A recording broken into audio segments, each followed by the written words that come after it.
Eyewitness News. This is extended coverage of Campaign 2024 Election Night. Hi, everybody, and thank you for joining us for our special election extended coverage right here on the Wax and streaming on WFSB Plus and our app. I'm Kara Sundlin. Tonight, we are your election authority, focusing on the local races that really impact you. And I am joined by our esteemed panel of political analysts. We're excited about this. First, we have a Democrat, Jimmy Tickey, and he is the vice chair of the Democratic Party. Thank you so much for being here. And then Republican, Themis Claridis, an attorney and, of course, former House Minority Leader from 2015 to 2021, the highest ranking woman in the legislature that time. And we have columnist and senior editor at CT Insider, Dan Haar. Thank you all for being here. We're going to have a robust conversation. We also have team coverage all over our state, watching individual races and hearing from you, the voter, about the issues you have been facing. Stephanie Simone is debuting some new election technology. She's going to show us the presidential race and the balance of power in Congress. Now, right now, we are going to be getting an update from the Secretary of the State because the polls just closed 1 minute and 22 seconds ago. I'll check in with our producer, Katie. Is she ready to go? That is causing... All right, let's listen to what she has to say. In some towns, so although the polls are closed, anyone in line at 8 p.m. can still vote. So I know in places like Stamford and Hartford, there are still some people in line trying to cast their ballot. Another thing that people have been asking us a lot of questions about is the situation in North Stonington. So I'd like to clarify a few things. There were 1,144 ballot envelopes that were potentially left unsigned due to incorrect instructions by the registrars of voters. No one knows how many of those ballots were impacted, but almost certainly not all of them, because it was only if the voter asked explicitly, should I sign this, that they were given the incorrect instruction. But because they had to be kept under seal until Election Day, no one knew the size of the problem, so they decided to contact all potentially impacted voters. So since that time, 984 of them have returned, cast their ballot with a signed envelope. And we think some of the ones who didn't come back didn't do so because they knew they had signed it. They would have known the exact figure, but there was a potential for a lawsuit. So they were told to keep those ballots sequestered and under seal. We still haven't heard definitively one way or another if there will be a lawsuit, but I do believe they were able to take them out of the sequester and start looking at them. So we haven't gotten a final figure yet of how many people's votes might not count in that situation. The other situation people have been asking us about is what happens now. As I mentioned, there are still a huge number of people trying to use same-day registration. So many towns are concerned about getting the count done in a timely manner. Initial results are due from the tabulator counts at 11:59 p.m. tonight. Many towns expect their counting will have to go through the night into tomorrow. I'm not a betting woman, but if I were, I would say we'll be looking at seeing more complete results by the end of day tomorrow. Because early voting was so successful, despite having extra staff, extra machines, towns between the early voting, the absentee ballots, and all the same-day registration people, they are just having a challenge keeping up with that volume. I encourage anyone who wants to follow along. They can go to our website into the election management system, and they can see in real time as that data is updated. And the website very clearly denotes how many precincts are reporting, so members of the public will have a pretty good sense of what results have been reported. The registrars, the town clerks, and the head moderator will confirm results by 9 a.m. on Friday, November 8th. That is when tabulated and any hand-counted ballot counts are due.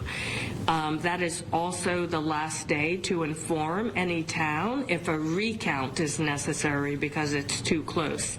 And November 12th is the last day for any recounts to actually take place. And then lastly, I'd like to just remind members of the public that after the election, after tonight, into the next weeks, it is very likely that we will continue to see misinformation and disinformation circulating on social media. According to our latest briefings, foreign actors, in particular Russia and Iran, are expected to continue efforts to cause election disruption after the polls close tonight. Before sharing information, I encourage all members of the public to always go to trusted sources such as our website or your town's website for reliable information about the election. The public is our best partner in fighting all the misinformation that we've already seen circulating.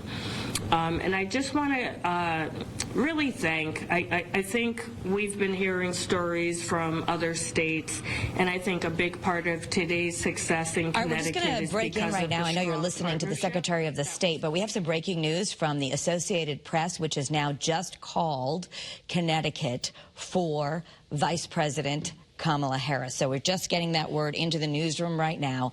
Connecticut has been called, and it goes to, no surprise, to Kamala Harris. I am joined by our panelists here, and we want to take a moment and just talk about what's happening. We're just listening to the Secretary of the State, which thankfully not a lot going on that is going to create a lot of news tomorrow. At the moment, she says she's just checking out things.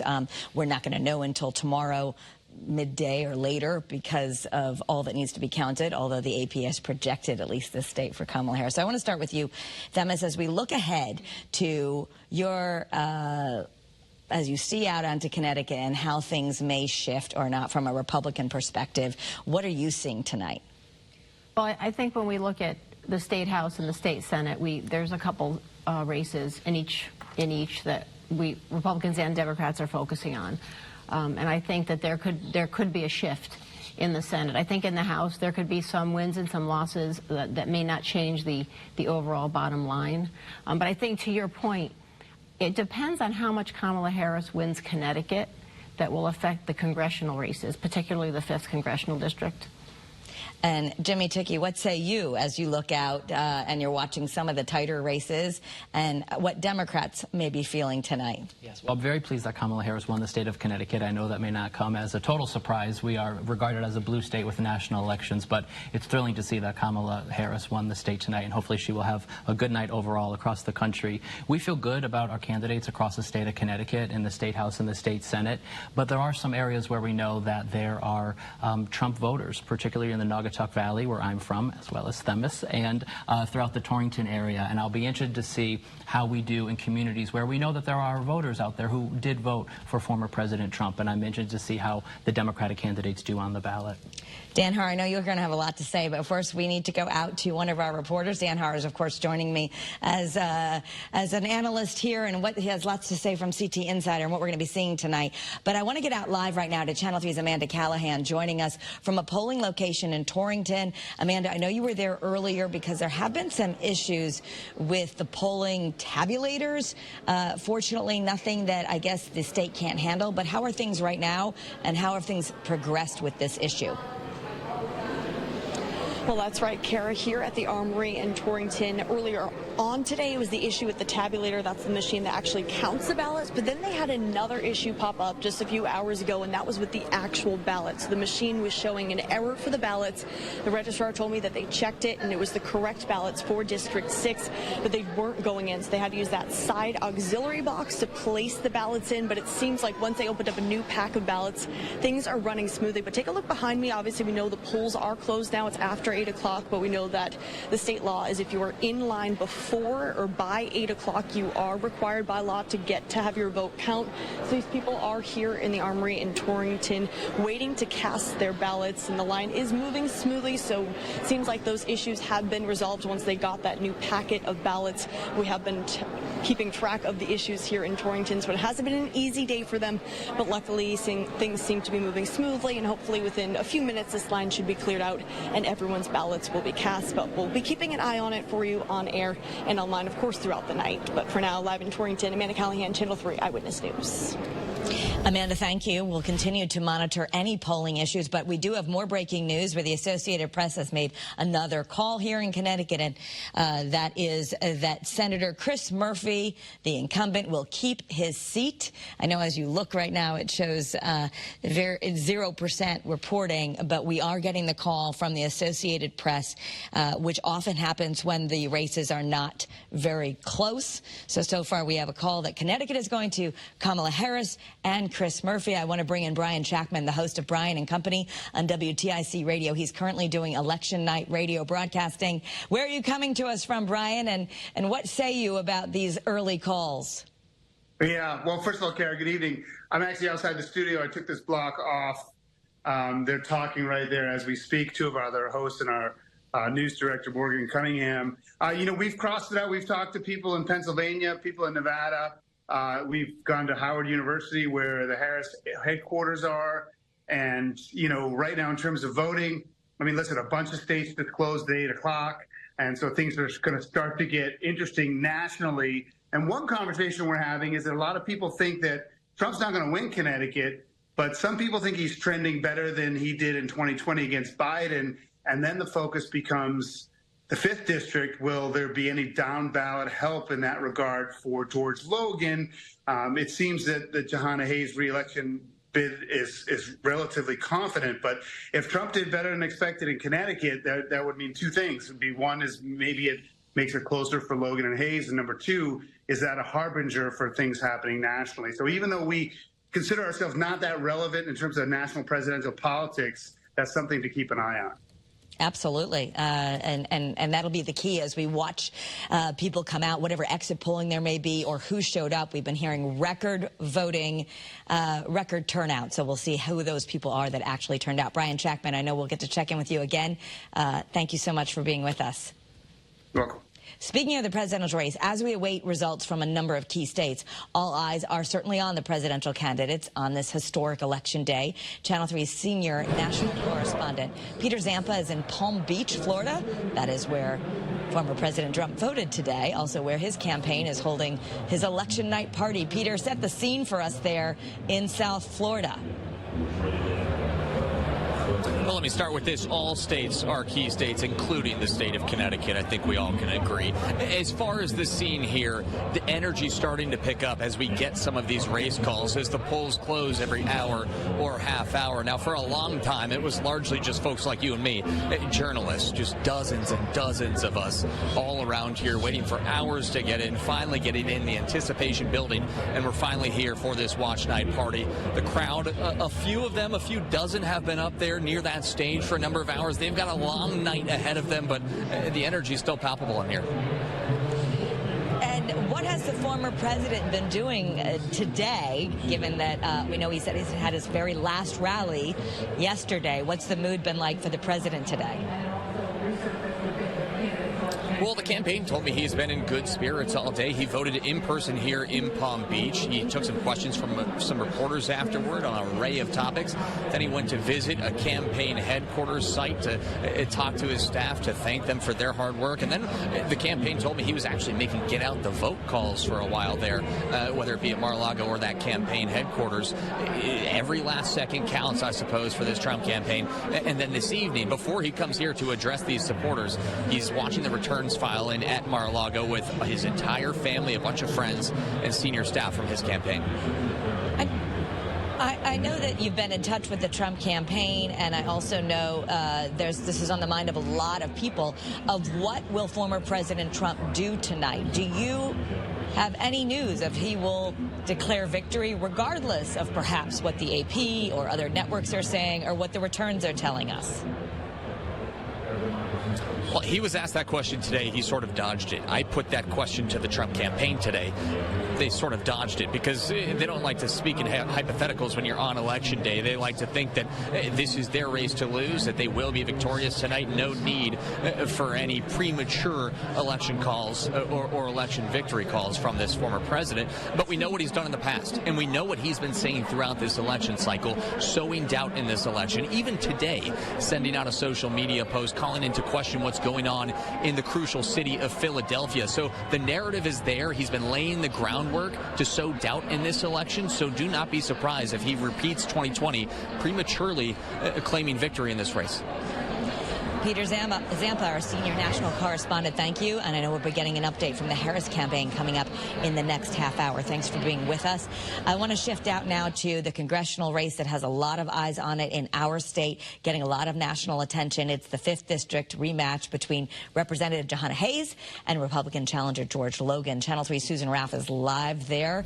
She is focusing on Hayes and her campaign. We just heard that they're perhaps from Brian Shackman that if more people are starting to vote for Trump than they did in 2020, that could affect this race. Kara, it's really hard to tell right now. As you know, this was a very close race 2 years ago between Congresswoman Jahana Hayes and George Logan. Will it be close again? That really remains to be seen. But I think a key issue for this race certainly is reproductive rights, which is very important for women and people all across this country. And Jahana Hayes has been very strong about that. So I think if that is an issue that's going to energize or make some voters loyal to her, that is it. But keep in mind, the race 2 years ago was very, very tight. Now, some are expecting that this could be an early night. Some people are not exactly convinced of that. We've seen some victories already. Senator Chris Murphy has been declared the winner. But again, this is an important race. It's hot for two reasons. One, because it was so close 2 years ago, but also nationally it is very important because Democrats need 4 seats in order to take control of the House of Representatives. And if that happens, they will take back the gavel. We caught up with Jahana Hayes on the campaign trail today. She was voting early in this morning in her hometown of Wolcott. She has been very positive throughout this campaign, but says she doesn't want to take anything for granted. She knows how these elections are. This is her 4th term that she is seeking. So the big question is tonight, is she going to pull off a victory? Are we going to see another close race?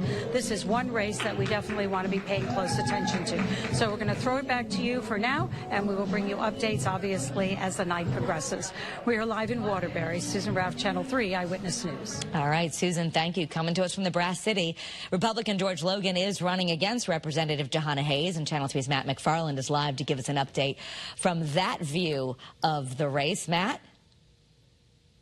Hi there, Kara. Well, George Logan was here in New Britain at St. Francis of Assisi Church, his last stop of the night as he was making his way across the district. He was here with New Britain Mayor Aaron Stewart, talking with voters, talking with volunteers. As you heard Susan say, 2 years ago, razor-thin margin right there. We're talking about roughly 2,000 votes separating the two. So the issue is what's going to happen in this rematch. Logan says it's simple. His campaign is saying is basically, do you want more of the same or do you want change? He's been focusing on issues sort of like inflation, the economy, jobs, the southern border. Well, you heard Susan say for Jahana Hayes, it was more of women's rights as well. So it will be interesting to see what happens. George Logan said he was feeling good, feeling confident, feeling excited, but he says now it's going to come down to counting the votes and to see where they shake out.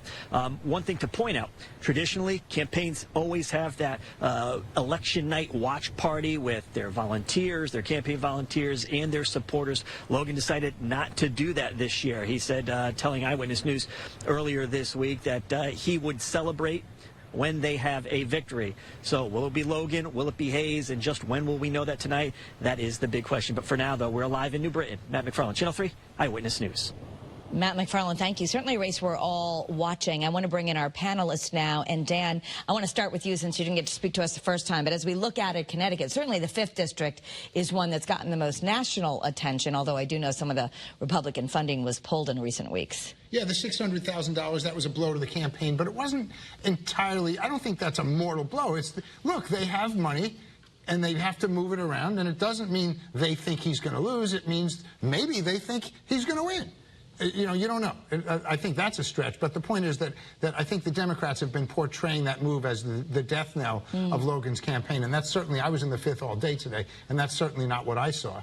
I saw some Harris voters who were voting for Logan. So a lot of ticket splitters. So, you know, you can count on that. It's not a, I think these guys, Themis and Jimmy will agree, there's a lot of ticket splitters out there. So anything can happen in a race like that.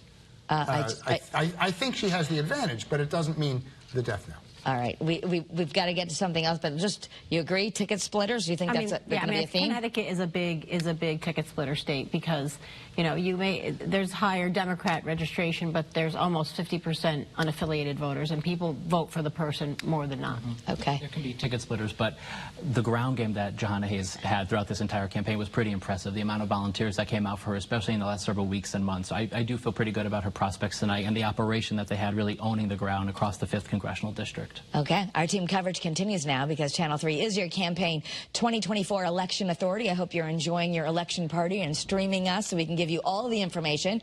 Channel 3's Stephanie Simone is at the campaign 2024 desk for an update, debuting our very cool new technology, Steph. Yes, Kara, this is the map, right? 270, that's what they need. That is the number they need. Right now, Donald Trump has 95. Vice President Harris has 35. Of course, it is still early, and you can see the East Coast is starting to fill in. Let's take a look at some of those key battleground states. Pennsylvania, 19 electoral college votes. Right now, only 7% votes are in, and you can see a lot of them are the cities. And so right now, it appears that the vice president is doing very well in Pennsylvania, but of course, there is still a lot to talk about and a lot of time, a lot of votes to come in. But right now, with only 7% of the votes, she's doing very well in Pennsylvania. Let's take a look at Georgia right now, a battleground state where Donald Trump is doing very well right now. He's got 1.3 million votes, and then, of course, Harris at 1.1 million votes, but 46%, so this has filled in more.